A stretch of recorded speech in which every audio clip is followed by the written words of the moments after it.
அப்ப பாத்தீங்கன்னா தொடர்ச்சியா அந்த பக்கம் நாம் தமிழர் கட்சி கொடியெல்லாம் கட்டியிருந்தாங்க. அப்ப போய் திட்டினாரு சீமான். என்ன சொன்னாரு, முதல்ல கொடியெல்லாம் இறக்கு, இது என்ன நம்ம கட்சி கூட்டமா அது அப்படின்னு சொல்லி திட்டிட்டு அப்புறம் அங்க இருந்த மக்களோட நின்று கலந்துக்கிட்டாரு. அந்த போராட்டத்தில் கலந்துக்கிட்டாரு. நிறைய பேர் காலில் விழுந்துலாம் கூட கதறினாங்க. பெண்கள்லாம் எப்படியாச்சும் காப்பாத்திருப்பா, எல்லாம் நிலம் விவசாய நிலம் அப்படின்லாம் சொல்லி இப்ப மக்கள்கிட்ட இருந்து வாங்கியாச்சு இந்த இடத்த. இப்ப நம்ம விமான நிலையம் அமைக்க போறதில்லன்னு இவர் சொல்லிட்டாரு. அப்ப அந்த நிலத்தை என்ன பண்ண போறீங்க அடுத்தது அப்படின்னு எல்லாம் கேட்க ஆரம்பிச்சிட்டாங்க.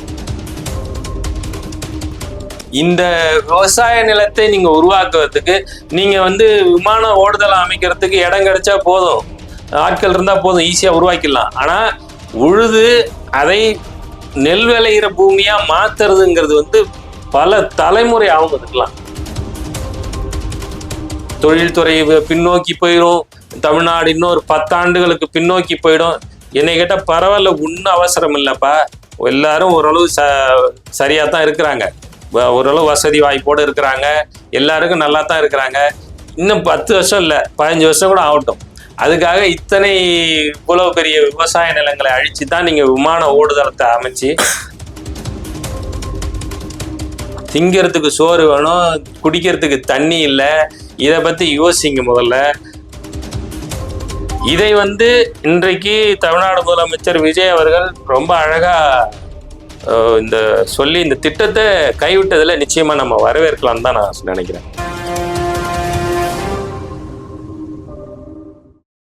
உலகெங்கும் பரவி வாழ்கின்ற வல்லமை வல்லுநர்கள் அனைவருக்கும் வணக்கம். ஐயா வணக்கம். அனைவருக்கும் வணக்கம். ஐயா, இப்ப போன ஆட்சி காலங்கள்லயே பாத்தீங்கன்னா அந்த பரந்தூர் விமான நிலையத்தை பத்தி ஒரு பெரிய சர்ச்சை போயிட்டு இருந்துச்சு. அதுக்கு இப்ப இந்த ஆட்சி காலத்துல பாத்தீங்கன்னா ஒரு முற்றுப்புள்ளி வைக்கும் விதமா அது மாதிரி நாங்க அங்க விமான நிலையம் கட்ட போறது இல்லை அப்படின்னு சொல்லி தாவேக அரசு சொல்லிட்டாங்க. அது நீங்க பாத்தீங்களா? ஆமா, 2 நாளா தான் செய்தியா போயிட்டு இருக்கு. நேத்து சட்டமன்றத்துல நம்முடைய முதலமைச்சர் அறிவிச்சிட்டாரு, இந்த அரசு பரந்தூர்ல விமான நிலையம் அமைப்பதை கைவிடுகிறது அப்படின்னு சொல்லி அறிவிச்சிட்டாரு. அதிகாரப்பூர்வமா சட்டமன்றத்திலே அறிவிச்சிட்டாரு. இது சென்னைக்கு ஒரு மெட்ரோபாலிட்டன் சிட்டி, அதுக்கு இப்ப இருக்கிற விமான நிலையம் நிறைய பேரை பேசஞ்சர்ஸை அகாமடேட் பண்ற அளவுக்கு இட வசதி பத்தல. அதுவும் இல்லாம இப்போ ஒரு சில விஷயங்கள், இப்ப கார்னாக்கா இப்ப ரோல்ஸ் ராய்ஸ், பென்ஸ், பிஎம்டபிள்யூனா அது எப்படி ஒரு பெருமையா நினைக்கிறாங்களோ அந்த மாதிரி ஒரு ஏர்போர்ட்னா அதுல ஒரு ஏர்பஸ் 380 அப்படிங்கிற மாதிரி ஒரு பஸ், ஒரு ஃபிளைட் சொல்றாங்க. அந்த ஃபிளைட் அந்த விமான நிலையத்திலிருந்து இயக்கப்பட்ட அந்த விமான நிலையத்துக்கு ஒரு பெருமை. 850 பேருக்கு மேல அதுல பயணிக்கலாம் ஒரே நேரத்துல. சோ அப்படிப்பட்ட ஃபிளைட் அது.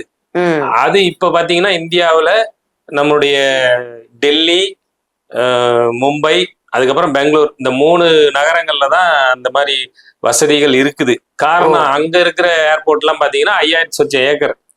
இப்ப டெல்லியா இருக்கட்டும், மும்பையா இருக்கட்டும், பெங்களூர் கூட 4000 சொச்சம் ஏக்கர்னு நினைக்கிறேன் அந்த அந்த விமான நிலையங்கள்லாம் பாத்தீங்கன்னாக்கா. ஆனா நம்ம சென்னையில பாத்தீங்கன்னா 1400 சொச்சம் ஏக்கர் தான் இப்ப இருக்கிற விமான நிலையத்துடைய பரப்பளவு.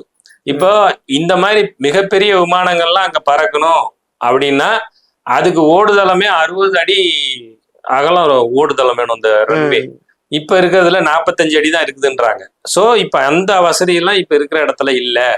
2வது நிறைய பேசஞ்சர்ஸ் ஆயிட்டாங்க. இப்ப அதை அகாமடேட் பண்ற அளவுக்கு இப்ப நிறைய வெளிநாடுகள்ல இருந்து வராங்க போறாங்க, இது தொழில் வளர்ச்சியும் பாதிக்கும் அப்படின்னு நிறைய பேச ஆரம்பிச்சிட்டாங்க. இது 2007 2008ஆம் ஆண்டுலயே நமக்கு சென்னைக்கு இன்னொரு விமான நிலையம் வேணும்னு சொல்லி அப்பவே பார்க்க ஆரம்பிச்சது. தாமதமாயி இப்போ 2022 தான் போன திமுக அரசு பல இடங்களை, அதாவது இங்க படாலம், இந்த பக்கம் சோழிங்கநல்லூர், இன்னும் பல இடங்கள்ல ஆய்வு செஞ்சு கடைசியா இப்ப இருக்கிற பரந்தூர், ஏகனாபுரம் சொல்லுவாங்க, அந்த இடத்துல இன்னும் உள்ளெல்லாம் இருக்குது. அப்போ அவங்க அறிவிச்ச உடனே உடனடியா 2022 ஆகஸ்ட்ல இது வெளியில வந்த உடனே, இந்த செய்தி வந்த உடனே அந்த பகுதியில் இருக்க மக்கள் தொடர் போராட்டங்கள்ல இறங்க ஆரம்பிச்சாங்க. அந்த நேரத்தில் நம்ம நாம் தமிழர் கட்சியில பயணிச்சுட்டு இருந்ததுனால அப்போ நான்லாம் அங்க அப்புறம் போயிருந்தேன். அண்ணன் சீமானு வந்திருந்தாங்க. அப்ப பாத்தீங்கன்னா தொடர்ச்சியா அந்த பக்கம் நாம் தமிழர் கட்சி கொடியெல்லாம் கட்டியிருந்தாங்க. அப்ப போய் திட்டினாரு சீமான். என்ன சொன்னாரு, முதல்ல கொடியெல்லாம் இறக்கு, இது என்ன நம்ம கட்சி கூட்டமாது அப்படின்னு சொல்லி திட்டிட்டு அப்புறம் அங்க இருந்த மக்களோட நின்று கலந்துக்கிட்டாரு. அந்த போராட்டத்துல கலந்துக்கிட்டாரு. நிறைய பேர் காலில் விழுந்துலாம் கூட கதறினாங்க. பெண்கள்லாம் எப்படியாச்சும் காப்பாத்திருப்பா, எல்லாம் நிலம் விவசாய நிலம் அப்படின்லாம் சொல்லி ரொம்ப அது ஒரு நிகழ்வு நடந்தது. அதன் பிறகு 2023 நினைக்கிறேன், காஞ்சிபுரத்துல இதை கண்டிச்சு ஒரு மிகப்பெரிய பொதுக்கூட்டமே நடத்தணும் நாம் தமிழர் கட்சி சார்பில். அப்ப அங்கேயும் ஒரு பெரிய ஆர்ப்பாட்டம் நடத்தணும். அங்க ஏகானபுரம் பகுதியில இருந்தவங்க எல்லாம் வந்து பேசுனாங்க அந்த மேடையில. இப்படி பல முன்னெடுப்புகள் நடந்துச்சு. ஒரு பக்கம், இன்னொரு பக்கம் பாட்டாளி மக்கள் கட்சி நிறைய அதுக்காக முன்னெடுத்தாங்க. அதன் பிறகு கட்சி தொடங்கிய விஜயும் வந்து முதல்ல அங்கதான் பிரச்சாரத்துக்கு இல்ல, அந்த பிரச்சனை நடக்கும் போது அங்க போனாரு. போயிட்டு நம்ம ஆட்சி அமைச்சதுக்கு அப்புறம் இதை நம்ம வந்து அமைக்க விட மாட்டோம் அப்படின்லாம் ஒரு உறுதி கொடுத்துட்டு வந்தார். இப்ப அதன் அடிப்படையில இன்னைக்கு வந்து நேத்து அறிவிச்சிருக்கிறார் சட்டமன்றத்துல, இது திட்டத்தை நம்ம கைவிடுறோம் அப்படின்னு சொல்லி அறிவிச்சிருக்கிறார். உண்மையிலே இதை நிச்சயம் வரவேற்கலாம். இது வந்து ஏன்னா அங்க வந்து கிட்டத்தட்ட இந்த விமான நிலையம் அமைக்கிறதுக்கு மட்டும் 5840 ஏக்கர் மொத்தம் தேவைப்படுது மொத்தம். அப்போ என்ன ஆகுன்னு கேட்டீங்கன்னா, அங்க இருக்கக்கூடிய நாங்க அங்க போயிருந்த போது 2021 அங்க போயிருக்கும் போது நிறைய நெல் குடோன்களை பார்வையிட்டோம். அப்ப இப்போ நெல் குடோன்கள்னா எல்லாம் ஓப்பன்ல தான் இருந்துச்சு. அங்கங்க மூட்டை மூட்டையை அடுக்கி வச்சிருந்தாங்க, தார்பாய் போட்டு வச்சிருப்பாங்க, அவ்வளவுதான். இப்போ இங்க வந்து நிறைய கேள்வி கேட்கறாங்க. அப்போ கிட்டத்தட்ட 1802 ஏக்கர் என்னமோ மக்கள்கிட்ட இருந்து கையகப்படுத்திருக்கிறாங்க. இப்ப காசு கொடுத்து அரசாங்கம் வாங்கிடுச்சு. கொஞ்சம் கொஞ்சமா நிலத்தெல்லாம், அதுதான் இது ஒரு பெரிய லாங் ப்ராசஸ். இதை நடத்துறதுங்கிறது வந்து ஒரு பெரிய ப்ராசஸ். இது வந்து இப்ப ஆரம்பிச்சா கூட 6-7 வருஷம் 8 வருஷம் கூட ஆகும். இதெல்லாம் எல்லா நிலத்தெல்லாம் கையகப்படுத்தி நீங்க கன்ஸ்ட்ரக்ஷன் எல்லாம் பண்ணி அதெல்லாம் திருப்பி அதை உருவகப்படுத்துறது கொஞ்சம் பெரிய லாங் டைம் கன்சூமிங் ப்ராசஸ் இது வந்து. அதனால இப்ப என்னன்னு கேட்டீங்கன்னா, அப்ப அங்க வந்து பார்க்கும்போது நிறைய நெல் மூட்டைகள் எல்லாம் இருந்தது, எல்லாம் ஓப்பன்ல இருக்குது. அப்ப இங்க இந்த பணத்தை கொடுத்து வாங்கியாச்சு, இப்ப மக்கள்கிட்ட இருந்து வாங்கியாச்சு இந்த இடத்த. இப்ப நம்ம விமான நிலையம் அமைக்க போறதில்லன்னு இவர் சொல்லிட்டாரு. அப்ப அந்த நிலத்தை என்ன பண்ண போறீங்க அடுத்தது அப்படின்னு எல்லாம் கேட்க ஆரம்பிச்சிட்டாங்க. இப்ப அதை நாம என்ன சொல்றோம், அந்த நிலங்களை வச்சுங்க நிறைய நல்ல விவசாயம் நடக்குதாங்க, முப்போகமும் விளையுதுன்னு சொல்றாங்க. நல்ல நெல் சாகுபடி நிறைய நடக்குதாங்க. இத்தனைக்கும் அங்க வந்து பெரிய தண்ணி வசதி, வெறும் ஆற்று பாசனம் தான்றாங்க. இந்த இதுக்கெல்லாம் இந்த மாதிரி மழையை நம்பி இருக்கிறது இல்லை, அது வந்து காவிரி நீரை நம்பி இருக்கிறது டெல்டா மாவட்டங்களை போல அப்படி இல்லாம வெறும் ஆற்று பாசனம், ஆறு நிரம்பி ஓடி வாய்க்கால ஓடும், அது பக்கத்துல இன்னொரு இடத்துக்கு போகும். இப்படி ஃபுல்லா அங்க ஆற்று பாசனம் இருக்குன்னா அதை வச்சு அவங்க வந்து நிறைய விவசாயம் பண்றாங்க. அப்போ இந்த விவசாய நிலத்தை நீங்க உருவாக்குறதுக்கு நீங்க வந்து விமான ஓடுதலை அமைக்கிறதுக்கு இடம் கிடைச்சா போதும், ஆட்கள் இருந்தா போதும், ஈஸியா உருவாக்கிடலாம். ஆனா உழுது அதை நெல் விளையிற பூமியா மாத்துறதுங்கிறது வந்து பல தலைமுறை ஆகும். அதுக்கெல்லாம் உழுது அதை வந்து அந்த நிலத்தை விளைகின்ற பூமியாக மாற்றுவது என்பது பெரிய விஷயம். அது வந்து அப்போ அத்தனை ஆண்டு காலமாக தலைமுறையாக அந்த மக்கள் அவங்க ஒன்றி போகுது, அவங்க உயிரோடும் உணர்வோடும் ஒன்றி போன ஒரு விஷயம் அது வந்து. அப்போ அவங்கெல்லாம் வந்து விடாப்பிடியா கிட்டத்தட்ட 1000 நாட்களுக்கு மேலாக இன்னும் போராடிட்டு தான் இருக்கிறாங்க. அவங்க மேல நிறைய வழக்குகள் இருக்குது இது போராட்டத்தினால. இப்ப இதுக்கெல்லாம் ஒரு விடிவு காலம் வந்த மாதிரி, அவங்க வயிற்றுல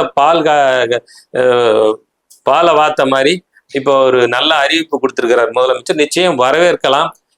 இவங்க எல்லாரும் கதற மாதிரி தொழில்துறை பின்னோக்கி போயிடும், தமிழ்நாடு இன்னொரு 10 ஆண்டுகளுக்கு பின்னோக்கி போயிடும். என்னை கேட்டா பரவாயில்ல, ஒன்னும் அவசரம் இல்லப்பா. எல்லாரும் ஓரளவு சரியா தான் இருக்கிறாங்க, ஓரளவு வசதி வாய்ப்போடு இருக்கிறாங்க, எல்லாருக்கும் நல்லா தான் இருக்கிறாங்க. இன்னும் 10 வருஷம் இல்ல 15 வருஷம் கூட ஆகட்டும். அதுக்காக இவ்வளவு பெரிய விவசாய நிலங்களை அழிச்சுதான் நீங்க விமான ஓடுதளத்தை அமைச்சு உங்க பெருமைக்கு நான் பெரிய ஏர் பஸ் இதுல வந்து இயக்கி சென்னை வந்து மிகப்பெரிய விமான தளத்தை கொண்டிருக்குது அப்படின்னு இதுல பேரை வாங்கி என்ன நெத்திலே ஒட்டிட்டு போக போறீங்க? திங்கிறதுக்கு சோறு வேணும், குடிக்கிறதுக்கு தண்ணி இல்லை. இதை பத்தி யோசிங்க முதல்ல. இது வந்து பெரிய லாங் ப்ராசஸ். ஏற்கனவே அவங்க பெரிய லாங் ப்ராசஸ் எல்லாம் பண்ணி ஒரு மாதிரி முடிச்சு வச்ச இடத்துல மறுபடியும் இது வந்து முதல்ல இருந்து ஆரம்பிக்கிற மாதிரி இப்ப மாற்று இடம் பார்ப்போம்னு அறிவிச்சிருக்கிறாரு. வேற எங்க இருந்தாலும் பார்க்கலாம். நம்ம என்ன சொல்றோம், இப்ப நீங்க ஏற்கனவே இருக்குது மீனம்பாக்கம் ஏர்போர்ட், திருச்சூலம் ஏர்போர்ட் இருக்கு, அது பக்கத்துலயே அங்க ஏதாவது எக்ஸ்டெண்ட் பண்ண முடியுமா, வாய்ப்பு இருக்குதான்னு அதை ஃபீசிபிலிட்டி பார்க்க சொல்லலாம். சோழவரம் அங்க ஒரு பழைய சோழவரம் ஏரி வரும், அந்த பக்கம் ஒரு பயன்படுத்தப்படாத விமான நிலையமே அங்க இருக்குன்னு நினைக்கிறேன். இது மாதிரி இடங்கள் எல்லாம் தேர்ந்தெடுத்து அதை ஏதாவது என்ன செய்ய முடியும்னு பார்க்கலாம். அது உட்கார்ந்து பேசி என்ன பண்ணலாங்கிறது பார்த்தா நிச்சயமா நிறைய யோசனைகள் கிடைக்கும். ஆனா இவ்வளவு 5000 ஏக்கர்ல கிட்டத்தட்ட 3500க்கு மேல ஏக்கர் வெறும் விளைநிலங்கள் தான் போகுது. அதுல மீதி 1400 ஏக்கர் நீர்நிலைகள். இவ்வளவும் நீ அழிச்சிட்டு விமானத்தை பறக்க விட்டு என்ன பண்ண போறீங்க? அப்போ ஏற்கனவே இதுல என்னன்னா, ஏற்கனவே இருக்கிற விமான நிலையங்களை பறக்கிறதுக்கு விமானம் இல்லை. நமக்கு ஸ்பைஸ் ஜெட்னு ஒரு ஓட்டிட்டு இருந்தாங்க இந்த சன் டிவிக்காரங்க, அவனுங்களுக்கு இப்ப இல்ல. இண்டிகோ நேஷன் தான், இண்டிகோ தான் ஓடுதுன்னு நினைக்கிறேன். இண்டிகோ ஒண்ணுதான். அது அடிக்கடி சீமான் கூட சொல்லுவாரு, உனக்கு பறக்கிறதுக்கு முதல்ல ஃபிளைட் வச்சிருக்கிற, உன்னை ஏன் இப்ப ஏர்போர்ட் கட்ட சொன்னது? நீ உனக்கிட்ட இருந்த ஃபிளைட்டே இப்ப இல்ல. நீ ஏர் இந்தியா வச்சிருந்து அதையும் வித்துட்ட, எதுவுமே இல்ல. இந்தியா நாட்டுக்கிட்ட சொந்தமா ஃபிளைட்டே கிடையாது. ஆனா நான் விமான நிலையம் கட்டுவேன். உனக்கு ஃபிளைட்டே இல்லாம என்ன பண்ண போற நீ அப்படிங்கிறது இந்த கேள்வி நியாயமான கேள்வி. இதுல இதை இன்றைக்கு தமிழ்நாடு முதலமைச்சர் விஜய் அவர்கள் ரொம்ப அழகா இந்த சொல்லி இந்த திட்டத்தை கைவிட்டதுல நிச்சயமா நம்ம வரவேற்கலாம் தான் நான் நினைக்கிறேன். நன்றி. பாக்குற மக்கள் அனைவரும் மறக்காம லைக், ஷேர், கமெண்ட் மற்றும் சப்ஸ்கிரைப் பண்ணிருங்க. நீங்க பண்ற ஒரு லைக், ஷேர், கமெண்ட், சப்ஸ்கிரைப் தான் எங்களுக்கு ஒரு மோட்டிவேஷன். மறக்காம. நன்றி.